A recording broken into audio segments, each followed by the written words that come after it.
ఎప్పుడైనా ఆకాశం వైపు చూసినప్పుడు అనిపించిందా ఈ మెరిసే నక్షత్రాలు, ఈ గ్రహాలు, అసలీ విశ్వంలో ఇవన్నీ ఎంత భాగమని? ఈరోజు మనం సరిగ్గా అదే తెలుసుకోబోతున్నాం. మనకు కనిపించే ఈ ప్రపంచం వెనక దాగి ఉన్న అసలు నిజమేంటో చూద్దాం. సరే, మరి అసలు విషయంలోకి వస్తే ఈ మొత్తం యూనివర్స్ అంటే ఈ విశ్వం నిజానికి దేంతో తయారైంది? ఈ ప్రశ్నకు సమాధానం వింటే చాలామంది ఆశ్చర్యపోతారు. నిజంగా చూడండి, ఇది నమ్మడానికి కొంచెం కష్టంగానే ఉంటుంది. మనం చూస్తున్న ప్రతీదీ అంటే నక్షత్రాలు, గెలాక్సీలు, గ్రహాలు, చివరికి మనతో సహా అన్నీ కలిపితే విశ్వంలో జస్ట్ 5% కన్నా తక్కువట. మరి మిగిలిన 95% ఏంటి? అదే అసలు మిస్టరీ.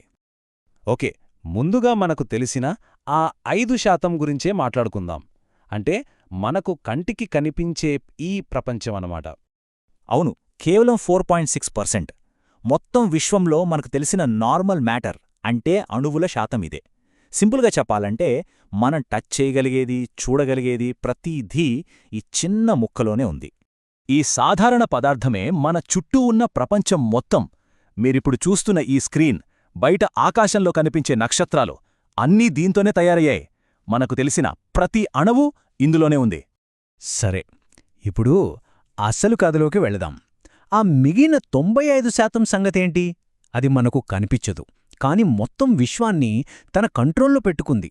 అదే ఈ విశ్వం యొక్క చీకటి కోణం. ఈ చార్ట్ చూడండి, మనకు ఎంత తక్కువ తెలుసో క్లియర్గా అర్థమవుతోంది.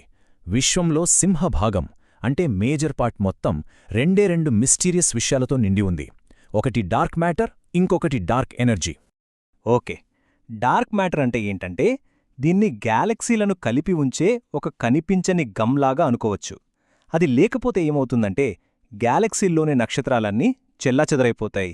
సో దాని గ్రావిటీ వల్లే గ్యాలక్సీలు ఒక షేప్లో ఉంటున్నాయన్నమాట. డార్క్ మ్యాటర్ అన్నిటినీ దగ్గరికి లాగుతుంటే డార్క్ ఎనర్జీ దానికి కంప్లీట్ ఆపోజిట్. ఇదొక తెలియని ఫోర్స్. ఇది విశ్వాన్ని ఇంకా ఇంకా వేగంగా పెద్దదిగా చేస్తోంది. అంటే గెలాక్సీలను ఒకదానికొకటి దూరంగా నెట్టేస్తోందన్నమాట. ఒక రకంగా చెప్పాలంటే ఇది యూనివర్స్ యొక్క యాక్సిలరేటర్. సరే, ఈ డార్క్ ఎనర్జీ వల్ల విశ్వం అంతకంతకు పెద్దదవుతోందని అంటున్నాం కదా. అప్పో, అసలీ మొత్తం విశ్వం ఎంత పెద్దది? దీని అర్థం చేసుకోవడానికి ఒక సింపుల్ ఎగ్జాంపుల్ చెప్తాను. ఒక బెలూన్ తీసుకుని దానిమీద కొన్ని చుక్కలు పెట్టండి. ఇప్పుడు ఆ బెలూన్ని ఊదితే ఏమవుతుంది? చుక్కలు ఒకదానికొకటి దూరం జరుగుతాయి కదా. ఎగ్జాక్ట్గా మన విశ్వం కూడా అంతే. ఇక్కడ గెలాక్సీలు కదలట్లేదు, వాటి మధ్య ఉన్న స్పేస్, ఆ ఖాళీ ప్రదేశమే సాగుతోంది. ఇక్కడ మనం ఒక ముఖ్యమైన విషయం గుర్తుపెట్టుకోవాలి. విశ్వం 2 రకాలు. ఒకటి మనం చూడగలిగేది, దీన్నే అబ్జర్వబుల్ యూనివర్స్ అంటారు. రెండోది టోటల్ యూనివర్స్ అంటే మొత్తం విశ్వం. ఇది మనం చూడగలిగే దానికన్నా మన ఊహకు కూడా అందనంత పెద్దదిగా ఉండొచ్చు. సరే, ఇప్పుడు కొన్ని నంబర్స్ చూద్దాం. ఈ విశ్వం ఎంత పెద్దదో, దీని వయసెంతో తెలుసుకుంటే మైండ్ బ్లాక్ అవడం ఖాయం. 1380 కోట్ల సంవత్సరాలు. అవును, 13.8 బిలియన్ సంవత్సరాలు. బిగ్ బ్యాంగ్ జరిగినప్పట్నుంచి మన విశ్వం వయస్సు ఇదన్నమాట. 4650 కోట్ల కాంతి సంవత్సరాలు అంటే 46.5 బిలియన్ లైట్ ఇయర్స్. ఇదే మనం చూడగలుగుతున్న విశ్వం యొక్క రేడియస్. అంటే ఏంటంటే మనం ఏ వైపు చూసినా అంత దూరం వరకే మనకు కనిపిస్తుంది. ఎందుకంటే దానికన్నా దూరం నుంచి వచ్చే లైట్ ఇంకా మనల్ని చేరుకోనేలేదు. అది మనం చూడగలిగే విశ్వం మాత్రమే.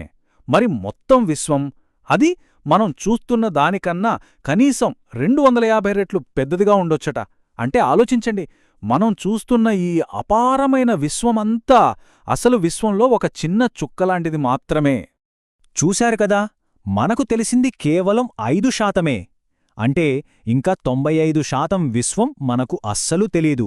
మరి మనకు తెలియని ఆ చీకటిలో ఇంకెన్ని రహస్యాలు దాగున్నాయో, ఇంకెలాంటి అద్భుతాలు మనకోసం ఎదురుచూస్తున్నాయో? మన ప్రయాణం ఇప్పుడే మొదలైంది.